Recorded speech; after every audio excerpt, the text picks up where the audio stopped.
সারা বিশ্বে আজ বিভিন্ন শহরে বিভিন্ন রাজনৈতিক দল বিভিন্ন সংগঠন আমাদের বিশ্ব আদিবাসী দিবস পালিত করছে। আমরা 14 আজকে আমরা বসেছি আমরা বিশেষ আলোচনা এবং চর্চা করার জন্য। আজকে বিভিন্ন জায়গাতে আলোচনা হয় এবং স্বীকার করতে বাধ্য হয় সরকারকে জেনেভাতে স্বীকার করতে হয়েছিল যে একমাত্র আদিবাসী কালচার, আদিবাসী সংস্কৃতি, আদিবাসী জীবন বৈচিত্র্য একমাত্র ধরে রাখতে পারে আমাদের বিশ্বের পরিবেশকে। বিশ্ব পরিবেশ দিবস আজকে এক ভয়ঙ্কর জায়গায় এসেছে। গ্লোবাল ওয়ার্মিং যে উষ্ণায়নের এক চরম আগ্রাসনের শিকার হয়ে চলেছে সারা পৃথিবী। বলছে বিজ্ঞানীরা আগামী দিনে 1 মিটার মানে সমুদ্রের জল উঠে যেতে পারে, আর 1 মিটার সমুদ্রের জল উঠে গেলে বিশাল সর্বনাশ হয়ে যাবে। অনেক জীব, অনেক মানুষ ডুবে যাবে, অনেক জীব ডুবে যাবে। আজকে এই যে উষ্ণায়ন এর হাত থেকে বাঁচার জন্যে যখন আলোচনা হয় তখন ওরা স্বীকার করে সবাই যে একমাত্র আদিবাসী জীবনযাত্রা, জীবন বৈচিত্র্য অর্থাৎ আমাদের কাস্টম, আমাদের কালচার, আমাদের সংস্কৃতি যে হিসাবে অর্থাৎ আমাদের বিনা গাছে যেমন আমাদের বিবাহ যখন মেয়েদের বিবাহ সেখানে মহিলাদের দরকার হয়, ছেলেদের যখন বিবাহ হয় তখন সেখানে দরকার হয় আমরা। এইরকম আমাদের যখন ছেলেরা ভাত খায়, বাচ্চা ছেলেরা, তখন আমাদের দরকার হয় বর্গা। এই যে আমাদের জীবন মরণে আমাদের জীবন বৈচিত্র্য আমাদের কাস্টম অনুযায়ী এই যে গাছের এছাড়া আমাদের বিভিন্ন গাছ লেখা আছে, আমাদের বিভিন্ন আমাদের যেটা কী বলে গোষ্ঠী অনুযায়ী কোন গাছকে রক্ষা করতে হবে, কে কোন গাছ কাটবে না, কে কোন জীবজন্তু মারিবে না, এগুলো আমাদের কাস্টমে লেখা। এই যে কাস্টম, এই কাস্টমটাকে দেখিয়েছেই বিশ্বে বলেছে যে একমাত্র আদিবাসীর জীবন বৈচিত্র্যই একমাত্র পৃথিবী ধ্বংসের হাত থেকে বাঁচতে পারে। তাই সবাই বলেছে যে এই আদিবাসীদের কাস্টম, কালচার, সংস্কৃতি, তাদের জীবন বৈচিত্র্যই পৃথিবী বাঁচছে। তাই তারা এই বিশ্ব আদিবাসী দিবসটা পালন করে। এখানে আমরা জানি, আমরা পড়াশোনা করেছি, অনেক লোকেই জানে, যখন প্রথম আমাদের দেশ স্বাধীন হলে স্বাধীনতার পরেই এই যখন মিটিং হয়ে যায়, মিটিং যখন হয় বিশ্ব আদিবাসী দিবসের চর্চা হয়, তখন কিন্তু বলা হয়েছিল যে আমাদের ভারতবর্ষে ইন্ডিজিনাস পিপল, আমরা আদিবাসী দিবস পালন করছি, পালন করে সবাই, কিন্তু সত্যিকারে যদি বলা হয় তো ইন্ডিজিনাস পিপল হিসাবে আমাদেরকে দেখানো হয়নি, আমাদের লোক জানে নাই।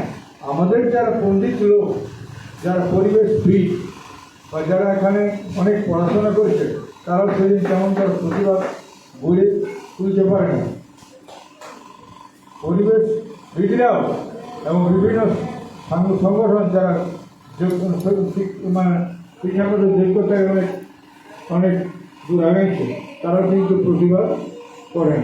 তা আমরা আজকের দিনে বলব, এই যে আজকে আমাদের সরকার আমাদের এই এক সপ্তাহ কাল আজ থেকে শুরু করেছে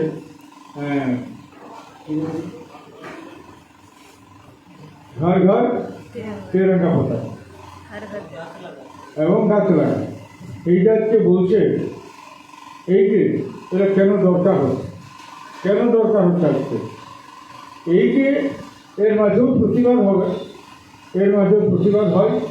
যেদিন স্বাধীনতা দিবস 15 আগস্ট সেদিনও প্রতিবাদ হয়। স্বাধীন কেউ হয়েছে, কেউ নাই হয়নি, এটারও প্রতিবাদ হয় মানুষের কাছে। কারণ সত্যিকারে যদি বলা হয় যে এই যে আজ 15 আগস্ট মাইন্ডবেগ আগামী দিনে এইটার কত বছর হইল, 1947 সালে কতদিন হইল, এইটা যখন পালিত হবে তখন একটা শ্রেণী আছে আজও কিন্তু 15 আগস্টকে ব্লেডে বানানো গেল। অনেক লোকে এটাকে মানতে চায় না। কেন বলেন না? কেউ খাবে আর কেউ খাবে না, কেউ পাবে আর কেউ পাবে না, কেউ বাঁচবে না, কেউ বাঁচার অধিকার লড়াই করবে, এইসবভাবে লড়াই চলছে। তা আমরা এর সমালোচনার মুখেও কিন্তু দেশ তো স্বাধীন হয়েছে, এই যে 15ই আগস্টের স্বাধীন হয়েছে, এটার জন্য আমরা অবশ্যই যারা স্যাক্রিফাইস করেছে, নিজের রক্ত ঢালিয়েছে, নিজেকে আত্মসর্গ করেছে, এই যে শহীদ হয়েছে, আর বহু মানুষ শহীদের পরে আমরা দেশ স্বাধীন হয়েছে। কিন্তু স্বাধীনতার পরেও কিন্তু আজ আমরা অনেক মানুষই স্বীকার করে, তর্ক করে, আলোচনা করে আমরা তো স্বাধীন হয় না। তাহলে এই যে আমরা পালন করছি, এরপরে এখন আমরা বলতে পারি কাকে, যাদের হাতে আজকে যারা নিয়ন্ত্রণ, যারা দেশকে চালায়, যারা দেশকে পরিচালনা করছে, আজকে যারা রাষ্ট্রনায়ক, যারা আজকে রাষ্ট্রনায়কের ভূমিকায় আছে, তারা কিন্তু দায়ী হবে, তারাই দায়ী হবে। আজকে আমরা এই যে ভারতবর্ষের সংবিধানে বাবা সাহেব আম্বেদকর আমাদের সব কিছু দিয়ে গেছে বললে তো হবে না। লেখা থাকে একটা বইয়ের পৃষ্ঠায়, বইয়ের পৃষ্ঠায় লেখা থাকে, আর নেতারা ভোটের আগে বক্তব্য করে, বাবা বলে হাততালি দেয়, আর সংবিধানটাও লেখা থাকে একটা জায়গায় কাগজে, কিন্তু সেটা আজ পর্যন্ত বাস্তবায়িত হয় না। এই বাস্তবায়িত হয় নাই, তার জন্য কিন্তু আজও সংগ্রাম চলছে, আজও লড়াই চলছে। আমরা দেখেছি বিরাট বিরাট লড়াই, বিরাট বিরাট সংগঠন, এই তুরন্ত গড়ে উঠছে কোনটা প্রতিবাদ, কোনটা প্রতিবাদ। তো প্রতিবাদ হচ্ছে আজকে আমরা আদিবাসী হওয়ার জন্যে, আদিবাসী কর্মীর সঙ্গে আমরা লড়াই করছি। ভারতবর্ষের সংবিধানে লেখা আছে প্রথমে, যাকে বলে প্রিম্বল অফ ইন্ডিয়ান কনস্টিটিউশন, ভারতবর্ষের সংবিধানে লেখা আছে পড়িতে, আজ আমরা কেন পাবো না? লড়াই কিসের জন্য দরকার হবে? লড়াই কেন দরকার হবে? আজ স্বাধীন দেশে আমাকে লড়াই করতে হবে, এটা দুঃখের বিষয়। আজকে এটা অত্যন্ত আক্ষেপের বিষয়। আমরা কেন লড়াই করবো? আমাদের সংবিধানে লেখা আছে একটা জাতির ভাষা, ধর্ম, সংস্কৃতি বাঁচবে। এই যে বৈষম্য, অর্থাৎ রাষ্ট্র রায়না একটা শ্রেণীর মানুষকে উপেক্ষা করে যাচ্ছে, একটা মানুষকে উপেক্ষা করে যাচ্ছে, আর আমরা উপেক্ষিত হয়ে আসছি। এইটার বিরুদ্ধে মানুষ কিন্তু গর্জে উঠে শোষণ এবং শাসন। মনে রাখবেন, শাসন বদলে দেশে শাসন বদলে। আজ আমরা এটা দেখতে পাচ্ছি, কত সরকার আসতে যাচ্ছে, কত সরকার আসতে যাচ্ছে, কত সরকার আসলেও গেল, অনেক শাসন বদলিল, শাসন বদলিত তবে মানুষের ক্ষোভ কিন্তু সাজিয়ে যাবে। তা আমরা এই যে দিনটা 9ই আগস্ট, যেটা 1942 সালে জেনেভায় স্বীকার করেছে, এই যে জীবন বৈচিত্র্য, আদিবাসীদের জীবন বৈচিত্র্যকে ধন্যবাদ মনে করে আজ এই দিনটাকে আমরা পালন করছি, সরকার পালন করছে। যারা বহু যোগ্যতা অর্জন করে শিক্ষা লাভ করেছে, তারা একসঙ্গে বসে আর ঠিক করল যে আদিবাসীদের জীবনযাত্রায় একমাত্র সম্ভব পৃথিবীকে বাঁচানো। আজ গ্লোবাল ওয়ার্মিং, আজ উষ্ণায়নের হাত থেকে বাঁচতে যদি পারে, একমাত্র সেটা হচ্ছে আদিবাসীদের জীবন বৈচিত্র্য।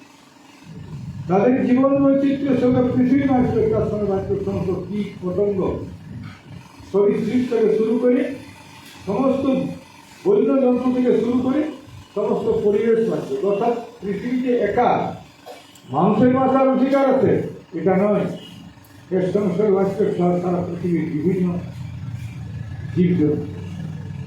আজকে এই সবাইকে নিয়ে পৃথিবী, আজ আমরা পৃথিবীতে আমরা যদি কেউ অহংকারের সঙ্গে, কেউ গর্বের সঙ্গে যদি বলে একমাত্র পৃথিবীতে মানুষ বাঁচতে পারে আর কেউ বাঁচতে না, এই পৃথিবীতে বাঁচতে গেলে সবাইকে নিয়ে বাঁচতে হবে, সবাইকে নিয়ে পরিবেশ তৈরি করে। আজকে পরিবেশের বিধিরা আমরা স্বীকার করছি। আমরা তো এই যে ঝান্ডা ঘরে ঘরে কাটতে বলেছে, আমরা এই যেদিন হয়ে গেল বৃক্ষরোপণ সপ্তাহ, এই সপ্তাহে আমরা গাছ লাগাচ্ছি। আমরা এর আগে আমরা পরিবেশ দিবস আমরা গাছ লাগাচ্ছি, গাছ লাগাতে বলা হয়েছে। এছাড়া আমাদের একটা নতুনতর সারা বিশ্বে আমরা একটা রাস্তা দেখাচ্ছি, যেটা হচ্ছে আমাদের জঙ্গল বাঁচাও, জঙ্গল জিয়া ভাঙন। এই যে জঙ্গল জিয়া ভাঙন একটা বিশেষ সময় করেছিল, যখন চলতেছিল সারা বিশ্বে মানে লকডাউন, করোনা, সেই সময় কয়েকজন অসাধু অফিসার জড়ো হয়ে এবং অসাধু ব্যবসার সঙ্গে মিলিত হয়ে এখানে গাছ বিক্রি করতেছিল।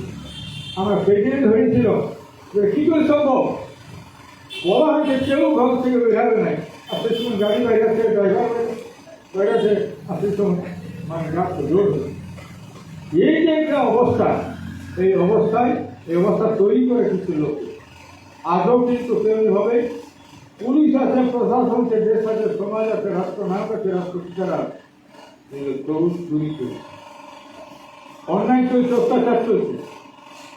এই অত্যাচারের বিরুদ্ধে দেশ সমাজ জাতি গঠনে প্রত্যেকের কিন্তু লড়াই কম বেশি প্রত্যেক লোকের প্রয়োজন। দেশ জাতি সমাজ গঠনে আজকে আমরা যেমন বলছি আদিবাসী পুলিশ সমাজ লড়াই করছে, আজ আমরা যারা সকল এডুকেটেড পার্সন, যারা শিক্ষিত, যারা অনেক কিছু পড়াশোনা করছে, তারাও কিন্তু আগায় আসছে না। যারা বঞ্চিত অবহেলিত মানুষ, তাদের ভাষা আজকে মনে হচ্ছে যদি সরকার এভাবে নির্লিপ্ত থাকে, একদিন শুধু মানে মিউজিয়ামে ভাষা আটকে থাকবে কোনো একটা ক্যাসেটের মাধ্যমে। এটাকে বাঁচাবার জন্য সরকার আমাদের বিভিন্ন বিশ্ব আমাদের ইউনিভার্সিটি, বিশ্ববিদ্যালয়, এগুলোর জন্য বিশেষ আলোচনা হয়, বিশেষ শিবির হয়, যে দেশের প্রত্যেকটা জাতি, প্রত্যেকটা সমুদায়, প্রত্যেকটা জীবজন্তুদের আন্তরিক ক্লাস। আমরা আজকে আমাদের এক অনাড়ম্বর পরিবেশে আমরা জড়ো হয়েছি পুরুলিয়া শহরে আর সাহেববাগের পাড়ে। সাহেববাগের আগে আমরা বিশ্ব আদিবাসী দিন উৎপাদন করছি 9 তারিখে। আমরা সবাইকে বলব আগামী দিনে আমরা আমাদের এই পরিবেশের সাথে সাথে দেশের সরকারের শাসনতন্ত্রের শিকারের সাথে সাথে প্রতিবাদের গর্জন উঠবে। আজকে সরকারের একটা অংশ থাকা দরকার। মানুষ সরকারকে সরকার পলিটিক্স দিবে, এর সঙ্গে সঙ্গে যারা বিরোধী রাজনৈতিক দল তাদের মান্যতা থাকবে, বিশেষ একটা ভূমিকা থাকবে। প্রসেস হচ্ছে সেইটা, একটা দেশের প্রতিবাদের কণ্ঠ যদি বিলুপ্ত হয় তাহলে দেখবে সেখানে গণতন্ত্র সমৃদ্ধ লাভ করবে। আবার শাসনের সাথে সাথে আমাদের প্রতিবাদ করবে, এইরকমও কিন্তু ব্যক্তিত্ব তৈরি হওয়া দরকার। আজকে আমরা জানি আমরা পুরুলিয়া মানবদর্শক জেলা, আমরা জঙ্গলমহল জানি কোন অবস্থায় তৈরি আছে, সেখানে কতটি আন্দোলন মানে গড়ে উঠেছে। এই জঙ্গলমহলে আজও কিন্তু এখানে নতুনভাবে এইবারে সরকার এলেও, সরকার থাকলেও, সরকার নতুনভাবে গঠিত হলেও, এই বিজেপি সরকার এলেও কিন্তু এখানে একটা শ্রেণীর মানুষ শোষিত, একটা মানুষ বঞ্চিত হচ্ছে। আজকে আমরা বিভিন্ন আজকে সরকারকে ধন্যবাদ জানাবো যে নতুনভাবে এখানে আমাদের এই এলাকায় গড়ে উঠবে কারখানা, তার জন্য টাকা, তার জন্য ভাড়া অনেক কিছু, তার জন্য বহু সাবসিডি তৈরি হবে। কিন্তু আমি বলছিলাম যে কারখানা গড়ে উঠবে, কারখানা যারা গড়ে উঠেছে তারা আমাদের কতটুকু কাজে লাগছে। আজকে সেই দূষণ শিকার হচ্ছে মানুষ, আজকে দূষণ শিকার হচ্ছে মানুষ। আজকে অসাধু ব্যবসায়ের কাছ থেকে নিয়ে যাচ্ছে। আজকে এক শ্রেণীর নেতৃত্ব তাদেরকে মদত দিচ্ছে, তারা ভোটে দিচ্ছে, ভোটে জিতে থাকছে, আবার তারা মদত দিচ্ছে একটা শ্রেণীকে, যারা নিজের ব্যক্তিগত রোজগার বা তাদের ব্যক্তিগত যাকে বলে ব্যক্তিগত তাদের কোষাগারকে কৃত করছে ওরা। আজকে আমরা এই মিনিমাম ওয়েজ সম্পর্কে আজকে লড়াই করতে হবে। কেন আজকে কারখানায় শরীরে নিয়ম করতে পায় না, শরীরে আজকে সেখানে দূষণের শিকার, তাদের যেগুলো মিনিমাম দেওয়ার সেগুলো আমরা পাই না। আজকে আমাদের লড়াই সব দিক থেকে লড়াই করতে হবে। এই পরিবেশ দিবসে আমরা 9 আগস্ট আমরা পরিবেশকে বাঁচাবো, আমাদের প্রাকৃতিক প্রকৃতিকে বাঁচাবো, আমাদের কাস্টমকে বাঁচাবো, আমাদের ট্রাইবেলিটি স্ট্যাটাসকে বাঁচাবো, আমার দাবি সংগ্রামকে বাঁচাবো। এর সঙ্গে সঙ্গে আমাদের প্রতিবাদের ভাষা, প্রতিবাদের আওয়াজ। আমি বলবো আজকে যারা শাসন ক্ষমতায় থাকে তারা কিন্তু প্রতিবাদের আওয়াজকে শিক্ষামূলক দেয় নাই যে তোমরা প্রতিবাদ করতে হবে। আজকে রাজনীতি শিখায় মানুষকে লয়ালিটি শিখাচ্ছে, অর্থাৎ তুমি আমার কত আনুগত্য হবে, তুমি আনুগত্য কত অনুগত হবে, যত অনুগত হবে সে বড় নেতা হবে, যে যত অনুগত হবে তাকে আমি তার কাছে টানিয়ে আনবো। অনুগত মানুষকে ব্লাইন্ড করে, অন্ধ করে। তাই অন্ধত্ব স্বীকার করে কখনো প্রতিবাদ গড়ে উঠে নাই। তাই আমরা বলবো যে আমাদের মাঝে আজকে দেশের যে অবস্থা, সেখানে আমাদের শাসনের সঙ্গে প্রতিবাদের কণ্ঠ যেন বাড়তে থাকে। আজকে আমরা সেটাই বলবো। আজকে বিশ্ব এই পরিবেশ দিবসে 9 আগস্ট আমরা সবাইকে পালন করতে বলব। আগামী দিনে পালিত হবে এবং শিক্ষার মর্যাদা সেখানে তৈরি হবে, শিক্ষার মর্যাদা উঠবে। আমরা দেখেছি সেরকমভাবে আজ আমরা যে বিশ্ব কোর্ট বলি বা এই যে কোর্ট আছে, সেই কোর্টও আমরা কখনো পক্ষিতা হয়তো আমরা নিজেকে সাবাসি, যেমন বিপক্ষে তখন আমরা বলি মূল্যায়ন ঠিক হয়ে নেই। ঠিক এমনও দেখেছি আমরা এই বিচার ব্যবস্থাকে দেখছে একটা শ্রেণীর মানুষ, অর্থাৎ শাসন ক্ষমতায় যখন একটা শ্রেণীর মানুষ আছে, একটা বিচার ব্যবস্থায় তৈরি আছে, গোটা শাসন ব্যবস্থা একটা শ্রেণী সো কল্ড হায়ার ক্লাস, অর্থাৎ যারা কী বলে উচ্চবর্ণের মানুষরা, তারা কিন্তু শিক্ষা ইয়া করছে এবং তারা চাইছে আমরাই কিন্তু মর্যাদা লাভ করবো, আমরাই দেশ চালাবো, আমরাই শাসন ক্ষমতা চাইবো, আর একটা শ্রেণীর মানুষ যেন নিজেই। এই যে মানে একটা শ্রেণী, তারা তাদের শাসনের বা শাসকের যে কণ্ঠ খুব গোপনীয় এবং প্রক্রিয়াভাবে চলে আসছে, কেউ বুঝতে পারে না। সাধারণ মানুষ ভিতরে নেয় তাদের জালটা এত সুবিস্তৃত জাল, কত দূরে আছে, মাছটা খেলছে, আমরা বুঝতে পারছি না যে জালটা কত দূরে আছে। যে আমরা সবাই আবদ্ধ আছি, তেমনি পৃথিবীর মাঝে একটা শ্রেণী আমাদের কিছু শাসন করার জন্য শাসকরা কীভাবে মানে নেটওয়ার্ক তৈরি করে আমরা বুঝি না। তাই আজকে আমরা যারা অবহেলিত ঘরের ছেলে, দলিত ঘরের ছেলে, একমাত্র আম্বেদকর বিশ্বে পড়াশোনা করেছিল, যে বুঝেছিল তখন দিন। আজকে আমি বলি আম্বেদকরকে আমরা যতই রচনা করি, যত কথা বলি, যতই তার মূর্তি উন্মোচন করি, যতই জিন্দাবাদ স্লোগান দিই, কিন্তু আম্বেদকর যেদিন পার্লামেন্টে নিজেকে রিজাইন দেওয়ার পর পরবর্তীকালে কোনোদিন কিন্তু শিখতে পারল না। অর্থাৎ আমাদের লোকে কিন্তু তাকে সম্মান দেয় নাই, আজও দেয় নাই। সকল যারা শিক্ষিত মানুষ তাদের কাছে কিন্তু আম্বেদকর আজও মানে যাকে বলে ঘৃণার পাত্র। তাই আমরা বলবো যে এইরকমভাবে রাজনীতি, এইরকমভাবে যাকে বলে দেখাউটি পলিটিক্স, যাকে বলে সেইরকম পলিটিক্স হওয়া উচিত নয়। আমরা বলবো সবাইকে সম্মান নিয়ে গণতন্ত্র বাঁচুক, রাজনীতি বাঁচুক এবং আজকে বিশ্ব পরিবেশ দিবস সেটা বাঁচুক। এবং আমাদের ঘর ঘর ঠান্ডার ব্যাপার বলেছে, এর সঙ্গে একটা বড় জিনিস বলা হয়েছে গাছ লাগানো। গাছ আমাদের লাগানো একটা দরকার আছে, কারণ গাছেই মানুষকে বাঁচাতে পারে।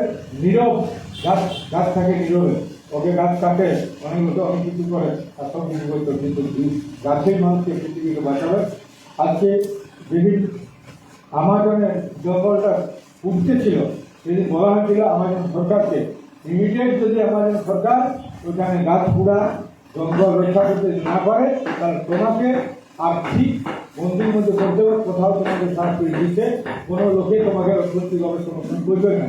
তখন লাগে মানে কী করে আমাদের জঙ্গলকে ধ্বংসের থেকে বাঁচানো যাবে। তেমনি আমরা বলছি যে পৃথিবীকে বাঁচাতে গেলে আমরা সবাই কী করে এই পরিবেশ বাঁচবে, জঙ্গল বাঁচবে, বন বাঁচবে, পাহাড় বাঁচবে।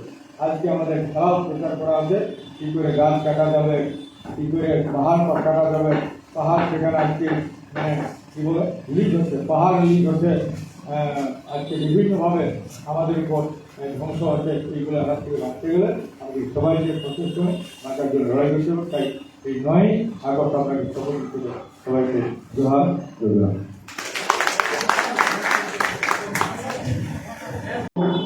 અને આપણે રવિઓ সাধন দা, তরুণ বাবু, ভাস্কর বাবু, প্রফুল্ল বাবু, দিব্যান বাবু, সতীশ দা, মহিলা নেত্রী, গায়িকা, আমরা ছোট ছোট নাচেন যারা নাচটা কৃষ্ণ দাদা শুরু করি, সবাই আহার বড়রাকে গণদণ্ডবোধ, ছোটরাকে হিয়া খালাস আশিস জানাই। ছোট কই দু চার কথা কহে কলা। তো তোমরা নিশ্চয় জানলে যে বিশ্ব আদিবাসী দিবসটা কোন দিনে শুরু হলা হয়, কিন্তু এখন আজ আমরা যদি গোটা বিশ্বটাকে ভাবিও, বিশ্বের ব্যাপার তো কোন দেশে উহাকর যারা মূল ভূমিকর এখন যে লোক কিনা উহাকর মূল ভূমিকর ও লোক কিনা হাতে কিন্তু শাসন ক্ষমতা কাহু নাই কেন গোটা বিশ্বে। আজ কলম্বাস আমেরিকা ইহা ভাস্কো দা গামা মানে ডাচ কোম্পানির মাধ্যমে গোটা বিশ্বটাকে তাকরা জড়লেছে এর ব্যবসার মাধ্যমে। আর তাকরাই পরবর্তীকালে কিন্তু শাসক শোষক খেলা। তোরা খেয়াল করে দেখা যে যখন পহিল জমির রেকর্ড বললে পহিল 1865 রেকর্ড করে এখন, হ্যাঁ সতীশ দা, জমি রেকর্ড করে এখন আজ যখন বিএলআর দেশে কোনো ভূমি অফিসার হয়ে গেল, তাহলে তুই যেগুলা চাষ করিস আর যেগুলা না নি করিস সেইগুলার মালিক কোন হলো? East India company. ওরা কিনে জায়গা ইংল্যান্ড লে আইল কোন ভেস্টেড মানে কিনা সে সরকারের হলো হেঁকে গেল। তুই চাষ করলে সেইটা সতীশ নাথের নামে রেকর্ড হয়ে গেলে। হামর জমি, হামর জঙ্গল, হামর বন, হামর ভাষা, হামর সংস্কৃতি সব জায়গায় গোটা বিশ্বে নাই। সব গিয়া এখন মানে কোনায় ইহার রকম দুপাহে। আর সবে সংস্কৃতিলে শাসক শোষক আজ আমরাকে কাহে আন্দোলন করে আমরা এই দেশটা ভূমিফল আর আমরাই দাবি করে হবে যে আমরাকে তোকে জল জঙ্গল জমিনের অধিকার দেবে তো করে দিত। যাকরা বাহিরে শাসক আইলাহা তো সেই জন্যই গোটা বিশ্বে মূল নিবাসীরা ও দেশকর আমরা রকমে এরকম কবল দিল্লি যা এত খবর রেল থেকে কবল ডহর থেকে আপন ভাষা সংস্কৃতি জাতিসত্তা আর কিনা করে না জল জঙ্গল জমিনের অধিকারের জন্য এখনো গোটা বিশ্বের আদিবাসীরা বড় হক তাখরাকে যারা শাসক বর্গ আহা এহে দিনটাই এহে সমস্ত মানুষের অধিকারকে খেয়াল করে এটাকে অধিকার দেওয়ার জন্য রাষ্ট্রপুঞ্জে এই সিদ্ধান্তটা নেওয়া হয়। কিন্তু দুঃখের বিষয় আদিবাসী দিবসের চারদিকে আদিবাসীরা আমরা যেসব করে ভাষা সংস্কৃতি যেসব এটা আমরা দরকার আছে, কিন্তু শাসক যারা বসিরহাট যারা আমরাকে অধিকার দেতা আজ কিন্তু এই জল জঙ্গল জমিনের জন্য ভাষা সংস্কৃতির জন্য আদিবাসীরাকে এতনা আন্দোলন করে দরকার নিয়ে যদি প্রকৃত শাসকরা যারা এখন দেশ চালাও রাজ্য চালাও তারা আদিবাসীরা আজকের দিনটা গুরুত্ব বুঝ। কারণ এই দিনটা সংস্কৃতি যেসব বাঁচাবে তেসনে আমরা কর ভাষা বাঁচাবে, তেসনে আমরা কর জল জঙ্গল বন নদী নালা বাঁচাবের জন্য যে যে অধিকার আমরা কয়েক কথা এটাও কিন্তু শাসক বর্গের সরকারের দেওয়ার কথা এর কথা কহিয়ে আজ বিশ্ব আদিবাসী দিবসে সবাইকে ক্রিয়া কালাস জোহার জানাই। আমি আমার ক্ষুদ্র কথায় শুনতে সবকে জোহার। তা আমরা একর করে মূল বক্তব্যে চলিয়াম। তো আরেকবার চরতলায় স্লোগান গিলা হয়ে যাক আদিবাসী কর্মী সমাজ আদিবাসী কর্মী সমাজ এই কর্মী সমাজের মূল খুঁটি মূল মন্ত্র অজিত মাতো এই আদিবাসী কর্মী সমাজের মূল খুঁটি মূল মন্ত্র অজিত মাতো দুনিয়া আদিবাসী এক হও, এই দুনিয়ার আদিবাসী এক হও। অধিকার দিতে হবে, এই জঙ্গল জমির অধিকার দিতে হবে। এই আদিবাসী দিবসে দুনিয়ার আদিবাসী এক হও। সবকে জোহার। এরপরে আমরা আজকের মুখ্য বক্তা মাননীয় মূল মান্দার হাতে মাইক তুলে দিচ্ছি, তার হাত থেকে আমরা মূল্যবান বক্তব্য শুনবো।